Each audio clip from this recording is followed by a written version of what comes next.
Most people assume foxes aren't a real threat once a livestock guardian dog is on the property, but that assumption is exactly where the danger starts. Because foxes don't attack like coyotes, they don't rush livestock, and they don't challenge dogs head-on. They wait, they watch, and they exploit hesitation. And if you miss the signs early, losses can happen without a single obvious warning. Foxes operate on timing and testing, not force, and they're especially effective on farms where the LGD is present, but not fully bonded, not fully territorial, or conditioned to ignore movement that doesn't look immediately dangerous. Because foxes learn fast which behaviors trigger a response and which ones don't. This is why farmers are often confused when poultry or young animals disappear, even though the guardian dog is always around.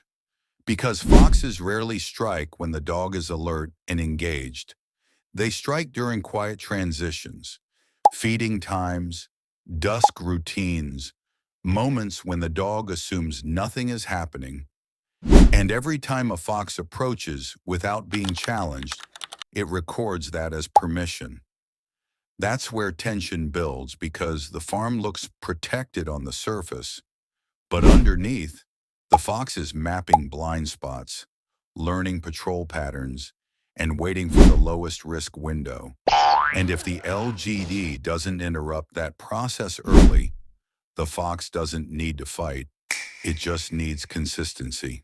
The turning point comes when people realize that a properly working livestock guardian dog almost never needs to physically confront a fox, because foxes are risk-averse by nature, and one confident territorial response, a bark at the right distance, a posture change, a short controlled pursuit, is usually enough to permanently mark that farm as unsafe.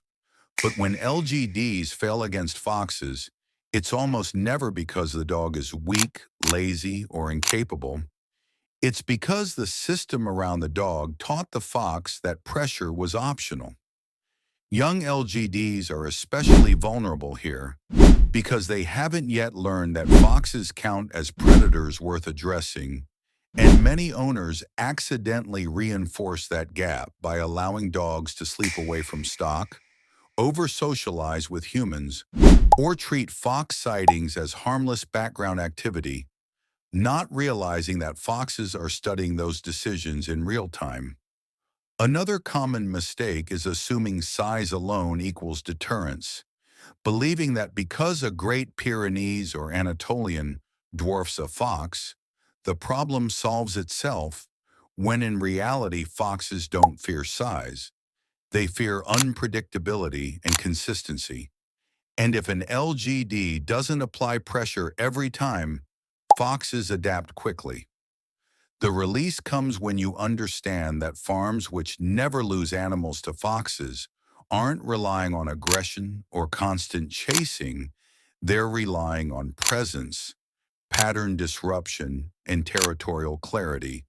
Because once a fox realizes it cannot approach without being noticed, challenged, or forced to retreat, it simply moves on to an easier target.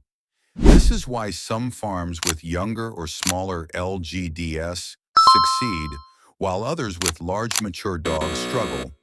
It's not the dog, it's how clearly the environment communicates risk. When LGDs are bonded correctly, positioned near vulnerable livestock, and allowed to make decisions instead of being micromanaged, most fox encounters end before they begin, and farmers never even realize how close a test came to becoming a loss. And once you understand this, fox problems stop feeling mysterious and start becoming predictable and preventable.